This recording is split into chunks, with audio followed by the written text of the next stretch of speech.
Interesting because I think a lot of teams, and even through my NFL career, like we never really prepared to finish. We always prepared to start really fast. And the Mm. coaches would always say, finish strong.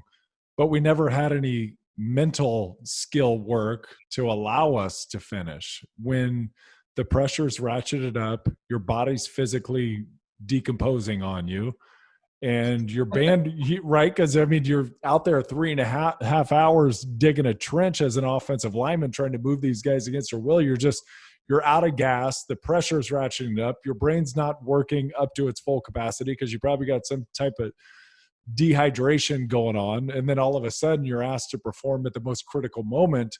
And if you haven't done any type of training to allow you to have that success, well, good luck having it. Right. Right? Right.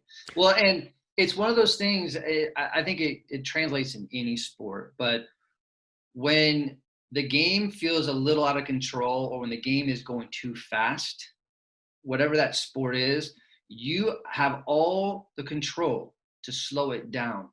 And to slow down any game is to get into your breath. So if you're a baseball player and that ball is 100 miles an hour and it's looking fast and you're tense and you're full of worry and doubt, if you can actually get into your breath and slow down the game, that ball is going to look like 92 miles an hour, right? Yeah. So there's a lot of power with the breath that when you start to feel the wheels getting a little wobbly on the car, you can slow that down by getting into your breath. Now you might have to sacrifice a play. You might have to sacrifice getting a penalty. Maybe not.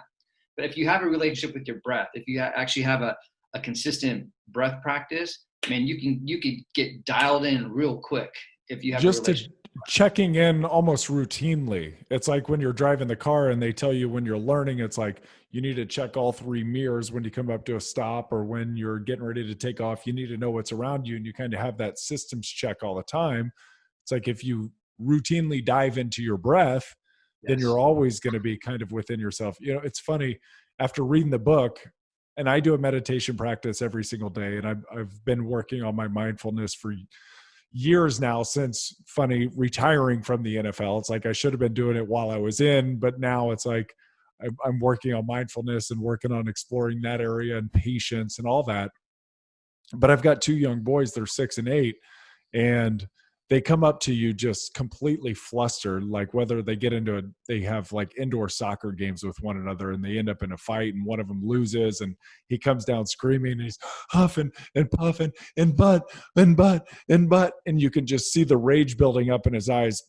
And it's like this system that almost works forward and reverse, right? It's like the breathing can dictate the emotions and the emotions can dictate the breathing. But after reading the book, I said, focus on your breath, focus on your breathing. And he goes like, and then you could just see the anger and the rage kind of melt away. It's a lot harder, right, for a 6 and an 8-year-old than it is for like a 21, 25, 30-year-old to be able to recenter yourself and to come back to that breath. But why does it recenter us? What is it about the breath that really refocuses us?